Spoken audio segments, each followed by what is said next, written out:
그때에 야곱이 애굽에 곡식이 있음을 보고 아들들에게 이르되 너희는 어찌하여 서로 바라보고만 있느냐? 야곱이 또 이르되 내가 들은즉 저 애굽에 곡식이 있다 하니 너희는 그리로 가서 거기서 우리를 위하여 사오라. 그러면 우리가 살고 죽지 아니하리라. 하매 요셉의 형 10사람이 애굽에서 곡식을 사려고 내려갔으나 야곱이 요셉의 아우 베냐민은 그의 형들과 함께 보내지 아니하였으니 이는 그의 생각에 재난이 그에게 미칠까 두려워함이었더라. 이스라엘의 아들들이 양식 사러 간 자 중에 있으니 가나안 땅에 기근이 있음이라. 때에 요셉이 나라의 총리로서 그 땅 모든 백성에게 곡식을 팔더니 요셉의 형들이 와서 그 앞에서 땅에 엎드려 절하매 요셉이 보고 형들인 줄을 아나 모르는 체하고 엄한 소리로 그들에게 말하여 이르되 너희가 어디서 왔느냐? 그들이 이르되 곡물을 사려고 가나안에서 왔나이다. 요셉은 그의 형들을 알아보았으나 그들은 요셉을 알아보지 못하더라. 요셉이 그들에게 대하여 꾼 꿈을 생각하고 그들에게 이르되 너희는 정탐꾼들이라. 이 나라의 틈을 엿보려고 왔느니라. 그들이 그에게 이르되 내 주여 아니니이다. 당신의 종들은 곡물을 사러 왔나이다. 우리는 다 한 사람의 아들들로서 확실한 자들이니 당신의 종들은 정탐꾼이 아니니이다. 요셉이 그들에게 이르되 아니라 너희가 이 나라의 틈을 엿보러 왔느니라. 그들이 이르되 당신의 종 우리들은 12 형제로서 가나안 땅 한 사람의 아들들이라. 막내 아들은 오늘 아버지와 함께 있고 또 하나는 없어졌나이다. 요셉이 그들에게 이르되 내가 너희에게 이르기를 너희는 정탐꾼들이라 한 말이 이것이니라. 너희는 이같이 하여 너희 진실함을 증명할 것이라. 바로의 생명으로 맹세하노니 너희 막내 아우가 여기 오지 아니하면 너희가 여기서 나가지 못하리라. 오늘의 밥 시간입니다. 요셉이 총리가 되고 7년 동안 풍년이 있고 2년째 흉년이 든 상황입니다.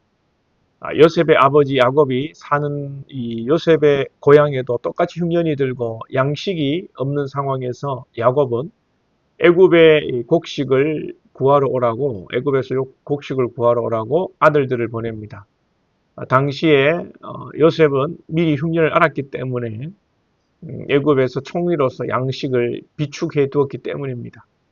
자, 그러면 요셉이 총리가 되고 풍년이 7년, 흉년이 2년째이면 요셉이 총리가 되고 9년이라는 시간이 흘렀다는 것입니다.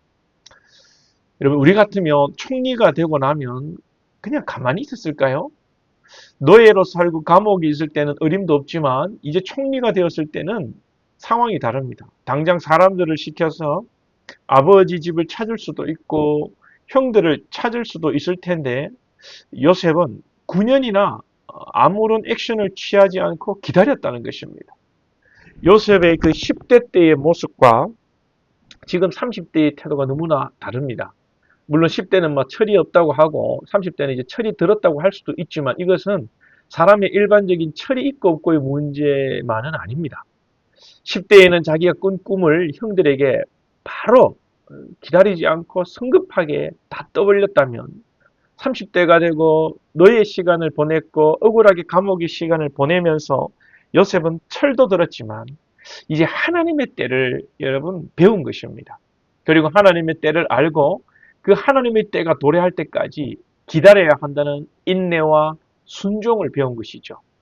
요셉이 비록 형들에게 의해 팔렸지만 요셉은 하나님의 일하심을 그동안 배웠고 특히 뒤돌아보면 감옥에 억울하게 산 것도 하나님의 계획이고 술 맡은 간원장이 2년 동안 자기를 잊고 산 것도 바로가 꿈꿀 때를 대비해서 하나님의 때가 있다는 것을 요셉은 배운 것입니다. 그래서 요셉은 총리가 되고도 섣불리 자신이 나서서 가족을 찾는다든지 형들에게 어떤 복수를 계획한다든지 이런 행동을 하지 않았다는 것입니다.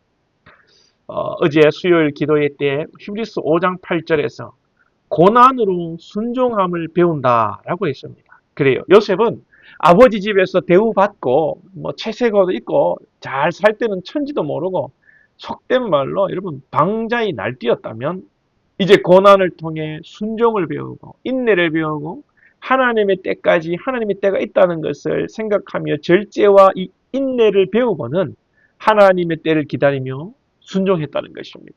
우리가 나이가 들어서 인간적인 철도 들어야 하겠지만 무엇보다 중요한 것은 고난을 통해 순종을 배우고 우리의 신앙이 성숙해져야 한다는 것입니다. 저와 여러분이 어떤 고난에서도 낭망하지 않고 성숙해져가는 그 고난의 그런 기회가 성숙해져가는 그런 기회가 될 수 있기를 축복합니다. 요셉의 인생은 이 신앙의 성숙을 보여주는 것입니다.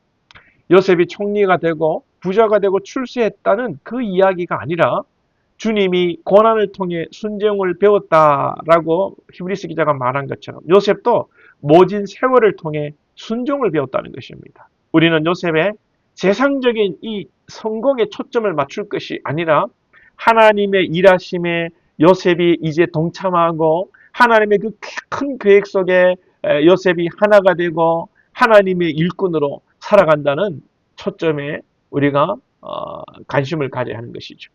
우리 신앙인의 성공과 축복은 눈에 보이는 것으로 평가되지 않습니다. 물론 세상에 이 보이는 축복과 어떤 형통도 축복의 한 모습일 수는 있지만 더 본질적이고 더 확실하고 어떤 것과 비교해도 아쉬움이 없는 확실한 축복은 영적 축복입니다. 이 영적 축복은 하나님과의 인격적 관계 속에서 하나님과 함께 하나님의 일하심에 우리가 동참하는 것입니다.